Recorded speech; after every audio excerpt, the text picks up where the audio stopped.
Olá, meus irmãos. Chegamos então ao penúltimo dia, quinta-feira. Não me demorarei aqui nas apresentações iniciais. Irei direto à lição porque há muito a se responder. Hoje nós fecharemos tudo sobre lei e graça, né? Tentaremos, de forma resumida, explicar um pouco mais sobre isso. Mas o tema de quinta-feira é não por causa da sua justiça. E aí? Já começa a lição dizendo assim, o tema da justificação pela fé é central na religião cristã e bíblica. Nós precisamos dominar muito bem esse tema. Mas vamos lá. Meus irmãos, como que a gente pode entender justificação, santificação? Vamos lá. O que significa a palavra evangelho? A palavra evangelho no grego significa boas novas, boas notícias. Mas boas notícias do quê? Romanos 1, no versículo 16, Paulo fala: porque não me envergonho do evangelho, porque é o poder de Deus para a salvação de todo aquele que nele crê. Então, se um dia alguém te perguntar o que é evangelho? Evangelho é o poder de Deus para a salvação de todo aquele que nele crê. Mas vamos lá. Evangelho são as boas notícias. Boas notícias de quê? Boas notícias da salvação. Ou boas notícias que Deus salva. Mas Deus salva do quê?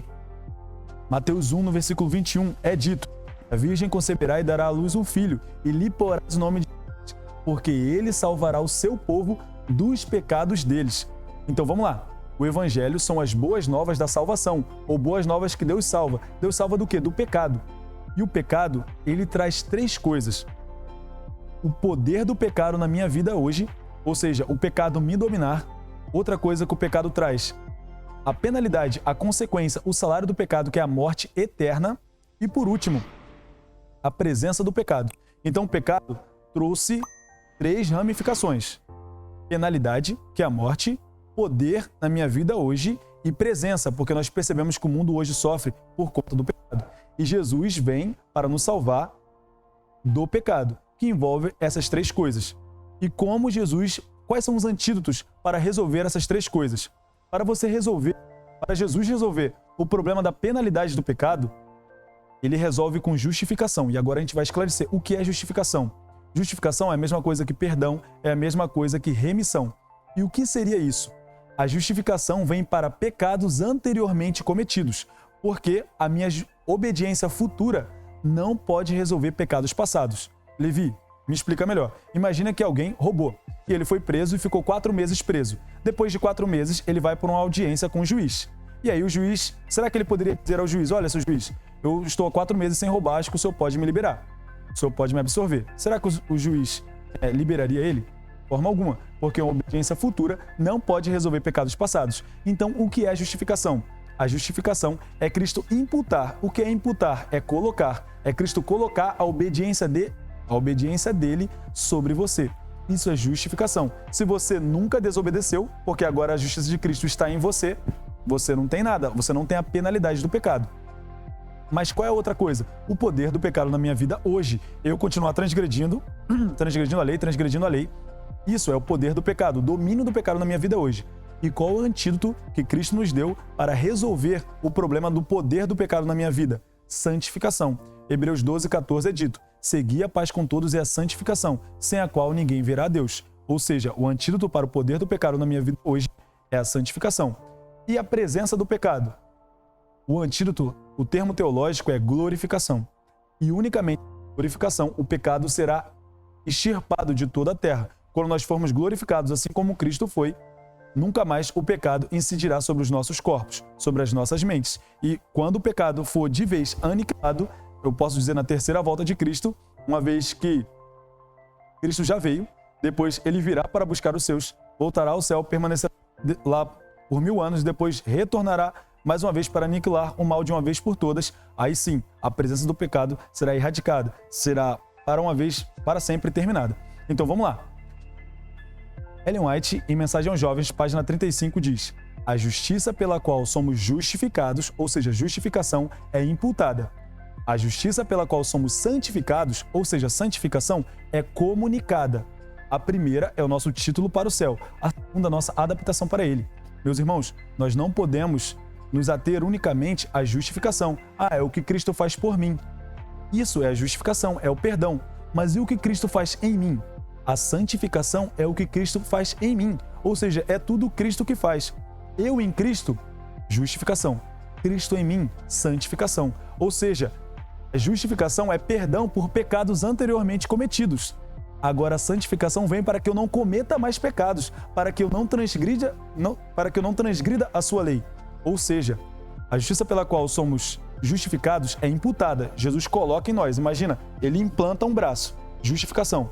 A justiça pela qual somos santificados é comunicada. Esse braço começar a mexer. Justiça de Cristo comunicada. A primeira é o nosso título para o céu. A segunda é a nossa adaptação para ele. Vocês conhecem a parábola das bodas, das vestes. Ninguém entra lá no céu com vestimentas que não condizem com o local. Para que você entenda um pouco mais. Se você recebesse um convite de casamento, será que você poderia ir de chinelo, com a roupa muito velha, camiseta, né, ou mesmo short? Será que você poderia ir assim? Será que seria adequado para um casamento se você fosse convidado como padrinho? Será? Para que você comece a entender um pouco mais. Nós não podemos nos ater unicamente à justificação. Precisamos também nos ater à santificação. Eu gostaria de falar um pouco mais, porque você sabia que há uma distinção entre salvação e vida eterna? Sabia disso? Por que eu falo isso? Em Lucas 10, o jovem rico pergunta para Jesus: o que eu tenho que fazer? Bom mestre, o que eu tenho que fazer para herdar a vida eterna? Jesus falou: se queres entrar na vida, guarde os mandamentos. Ou seja, vida eterna é preciso guardar os mandamentos. E salvação. Em Atos, quando o carcereiro pergunta para Paulo: o que eu preciso fazer para ser salvo? Crê tu e tua casa e você será salvo. Para que haja salvação, nós precisamos crer em Cristo. Para que haja vida eterna, nós precisamos obedecer. Os anjos precisam de salvação? Não precisam, digo os anjos que estão lá no céu. Mas para que eles possam continuar tendo a vida eterna, o que eles precisam fazer? Obedecer. Adão e Eva, mais um exemplo. Eles precisavam de salvação antes de ter pecado? Não precisavam. Mas para que eles continuassem ali no Éden, o que eles precisavam continuar fazendo?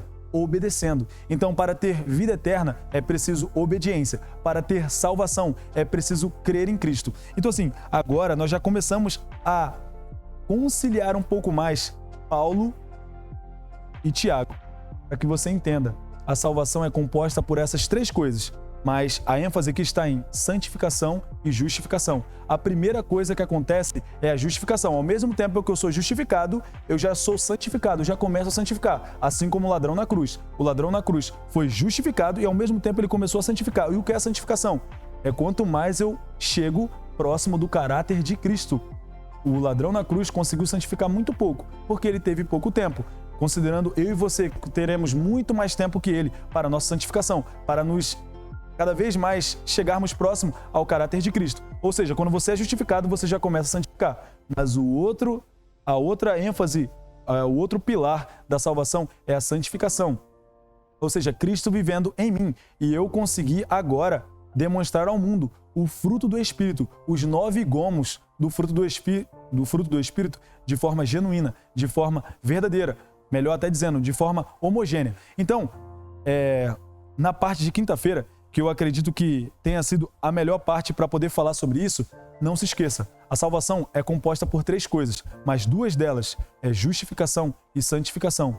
Eu em Cristo, justificação, perdão, eu sou perdoado, meus pecados passados foram todos perdoados, a obediência dele é imputada em mim, ou seja, eu nunca desobedeci, mas a partir de agora eu preciso santificar.